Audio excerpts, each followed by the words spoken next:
ناظرین اس وقت ہمارے ساتھ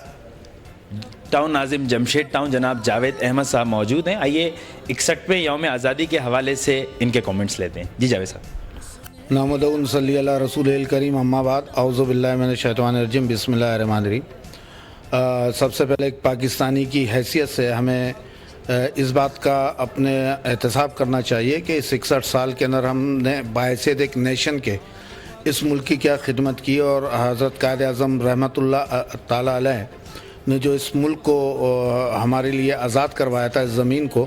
تو کیا ہم نے ان کے اصولوں کے مطابق اس ملک کے اندر جو ہے اس کی ترقی اور فلاح بہبود کے لیے کام کیا. تو ہمیں یہ احساس ہوگا کہ ان 60 سالوں کے اندر 61 سال کے اندر ہمیں ہماری پوری نیشن کی جو بدنصیبی رہی کراچی سے لے کے سرحد تک, ہماری بدنصیبی یہ رہی کہ اس ملک کے اندر جس ایک جمہوری نظام کے تحت جو اس ملک کو چلنا چاہیے تھا وہ جمہوری نظام کے تحت اس ملک کو نہیں چلائے گا, بلکہ اس ملک کے اندر جو فیوڈل آرٹ سسٹم ہے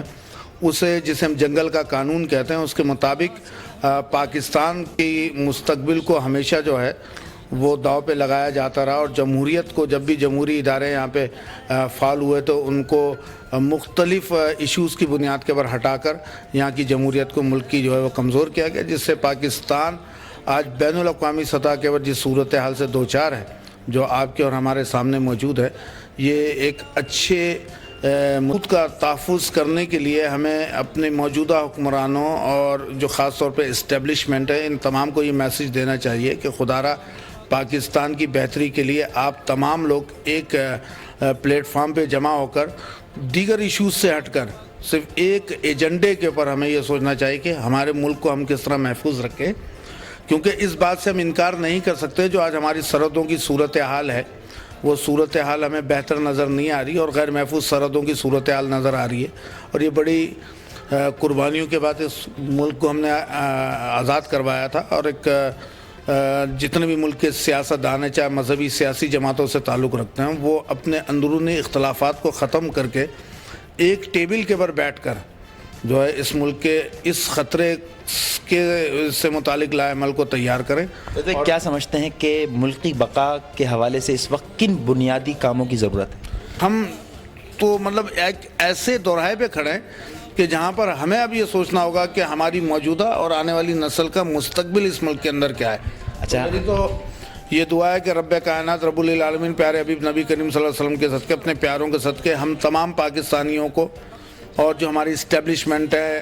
ارباب اختیار, ان تمام کو یہ شعور عطا فرمائے کہ ہم اندرونی اختلافات کو ختم کرتے ہوئے پاکستان کی مستقبل کے لیے کوئی لائے عمل تیار کریں. اور اگر ہم کسی ایک بات کے اوپر متفق ہو جائیں, یہاں سے لے کے سرحد تک تو ہمیں کوئی شکست نہیں دے سکتا, لیکن اگر ہم اعتراضات, الزامات کی سیاست کو اپنے مفادات کے لیے اگر ہم استعمال کریں گے تو ملک کو نقصان پہنچا. کہ ان حالات کے اندر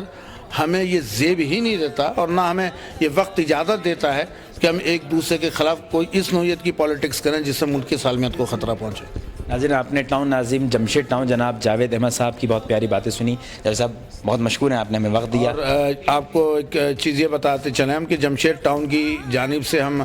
جو 14 اگست کے پر عوام الناس کو ایک تحفہ دے رہے ہیں. میزائل چورنگی جو قائد اعظم رحمۃ اللہ تعالیٰ علیہ کے مزار شریف کے قریب ہے, اس پہ ایک خوبصورت مونومنٹ پلس فاؤنٹین کے ساتھ 14 اگست کا جمشید ٹاؤن آپ کو تحفہ دے رہا ہے. ناظرین, آپ نے سنا, اپنے تحفے کے بارے میں بھی سنا. جاوید صاحب بہت مشکور ہیں اور دعا گو ہیں, آپ اسی طرح عوام کی خدمت کرتے رہیں. بہت شکریہ.